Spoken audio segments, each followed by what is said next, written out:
You have a problem with God. You have a problem with your Christianity. You're taking on God himself. I just framed the question? Did I just frame the question? It wasn't an interview, and it was totally framed. Israel is the bad guy, and Huckabee is standing up for Israel.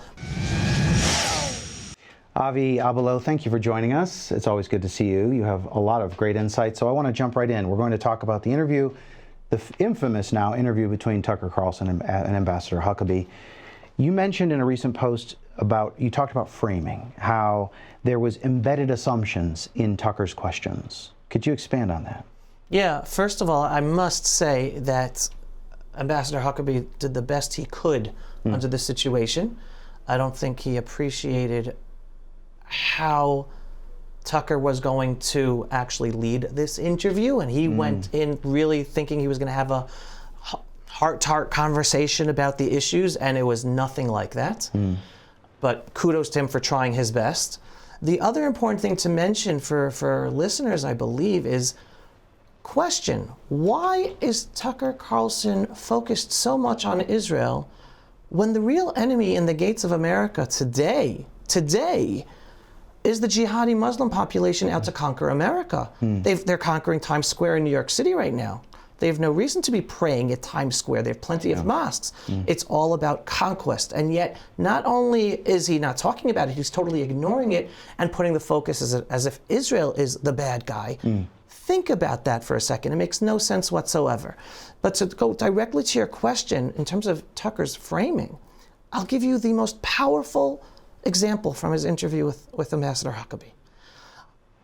Ambassador Huckabee was telling him how unbelievable Israel has been in this war, in the least amount of casualties to non-combatants in any urban warfare in history. And that's not Ambassador Huckabee talking. John Spencer, the preeminent expert on West Point on urban warfare, has done much research on this. He knows it. He's been talking about it since the beginning of the war. And anyone just Google John Spencer, urban warfare, Gaza. He's like unbelievable in terms of how Israel, more than any other urban war conflict, including every one that America has been involved in, Israel has the least amount of non-combatant casualties in Gaza than any other urban warfare conflict. And yet, the way Tucker responded to Ambassador Huckabee, not only did he ignore that unbelievable piece of information and use it as, wow, I didn't even know that. That's amazing. Thank you so much for letting me know. He responded to Ambassador Huckabee as, wait a second, you're taking Israel's side and attacking the U.S. military? Right. He went for the Israel versus, or whose side are you on? Exactly. Yeah. That wasn't Ambassador Huckabee's point at all. Right. But the fact that Tucker took Ambassador Huckabee's answer about Israel being unbelievable to attack Ambassador Huckabee as caring more about Israel than America, and to conflate as if you're attacking the American military, I don't know. But if I was an American, I should be upset at Tucker Carlson for attacking Huckabee in that way and totally taking things out of context. That is framing. That's just one tiny example of how Carlson totally framed the interview to be Israel is the bad guy in his questions, or how he responded after Huckabee's answers, and even framing Huckabee as being Israel first, where he's not Israel first. He just understands that a strong and secure Israel is the best defense for a strong and secure United States of America. In the United States' best interests, of course. It seems like since October 8th, we've been in this media war, and these tropes have been the same. It's as if there's a front lines, and that front line hasn't moved. How do we move the ball forward or backward in terms of combating these different tropes, like Israel is trying to kill children purposely or bombing churches? How do we shift the narrative? That's a great question, and I actually think it means switching from a position of defense to a position of offense. The main point being discussed today, and basically even in the Tucker Carlson's interview of Ambassador Huckabee, is, does the Jewish people have a right to their own sovereign in their ancestral homeland? Does Israel have a right to exist? And even this, Tucker attacks Ambassador Huckabee. What about every other country in the world? again, I'm not Ambassador Huckabee, he did the best I could, but if I'd be having that question with Tucker Carlson, I say, Tucker, no other country is being challenged with the right to exist. Yeah. No one's asking, does America have a right to exist? Does Canada have a right to exist? Does Italy have a right to exist? Does France have a right? Does New Zealand? No one's asking that. The only country being challenged as a right to exist is Israel. So don't try making me look Israel first because you're saying I'm talking about Israel's right to exist. Yeah. That's how I would respond to Tucker Carlson's question. But the thing is, we shouldn't even be having that conversation. I'm not going to talk to you about Israel's right to exist. The Jewish people are back in our homeland. You have a problem with that? That's your problem. That's not my problem. The fact that we're being attacked by the most evil entity that exists today, jihadi Islam, that's out to take over the whole world. You want to see what's going to happen in New York City? Look at London and Paris. Look at Dearborn, Michigan. Look at Paterson, New Jersey. Look at what they're doing with the amount of mosques in Texas. You want to talk about what's happening in the world and you just want to focus on Israel's right to exist? You're throwing the baby out with the bathwater. You're endangering your own lives in America. You want to survive? Look to Israel as an inspiration. Look to how the Jewish people are surviving in the most evil region in the world today, where they massacre Christians, where they persecute Christians. And yet Israel is the only country in the Middle East where Christians thrive with freedom and equality as citizens. And here's another thing with the framing of Tucker Carlson. He brought up Qatar, or Ambassador Huckabee brought up Qatar, the Christians. And he attacked Huckabee. Wait, there are more Christians in Qatar. Who cares, Tucker? In Israel, every Christian is a citizen with freedom and equality of that 180,000. In Qatar, Christians are second-class citizens. Right. And you're focusing on the amount. So that means Qatar has more second-class citizens of Christians, and Israel has none, because anyone who lives in Israel as a citizen has freedom and equality. But he framed it for unfortunate people who listen to him and respect him to come out thinking, oh, Qatar's okay with Christians. No, Qatar's horrible for Christians. Israel is the only place in the Middle East where Christians have the ability to have freedom and equality and a growing population. Throughout the Middle East, the Muslim Middle East, they are a persecuted minority. Right. And he's not giving that across. And again, the way we overcome this is everyone who knows deep in their hearts that the Jewish people in Israel not only have every right to be living in our ancestral homeland as God tells us in the Bible, and not to be embarrassed about that, even that Tucker Carlson is trying to make us all be embarrassed about, but to feel proud that the Jewish people in the land of Israel are the only ones willing to be politically incorrect and stand up against a genocidal, death cult, jihadi Muslim enemy, as many of our own leaders in the West, Western Europe, America, not only political but even religious, are silent about that. And that silence is suicidal. Well, welcome back to our extended version of Jerusalem Dateline, our interview with Avi Abelow. We can't get enough Avi around here. Since we had you in, we're like, well, let's have a longer conversation because there's more to say. Obviously, we're talking about the Tucker Carlson, Mike Huckabee interview, if you can call it that.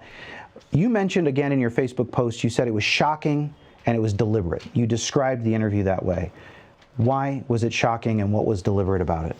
Why was it shocking and why was it deliberate? I think shocking, I wasn't shocked, but I'm trying to express what I believe most people should feel.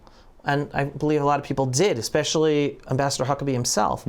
Because a lot of people thought they were going to get a nice, I don't know whether intellectual, but well-meaning conversation to delve into real issues that people need to hear about, especially in the Christian world today, as so much misinformation is being put out there. And I believe Ambassador Huckabee agreed and wanted this conversation with Tucker Carlson. But it wasn't a conversation, was it? Exactly. That was the deliberate aspect. So he went in thinking it was going to be a conversation. Hence, I believe people were shocked.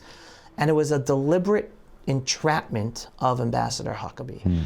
Not only was the full interview framed, and you could tell by even how he asked the questions and how he responded to the questions, Tucker was not interested in Huckabee's answers. Because even when Huckabee said a good answer and Tucker was basically saying, oh, I didn't know that, or maybe I was wrong, but then he continued to throw in the ideas to plant in all the viewers' heads that Israel is the bad guy, and Huckabee is standing up for Israel more than America. Yeah. He just framed all the questions like that. Right. They weren't questions, they were statements with a question mark at the end. Exactly. Right. And that, I believe, is what was deliberate. Tucker knew exactly to go in and do that. Case in point, on TCN's YouTube channel, so Tucker's got his YouTube channel, then he has the Tucker Carlson Network. So TCN's YouTube channel, I just saw YouTube, it said Mike Huckabee, this is the title of the video, Mike Huckabee defends Israel's killing of children in Gaza.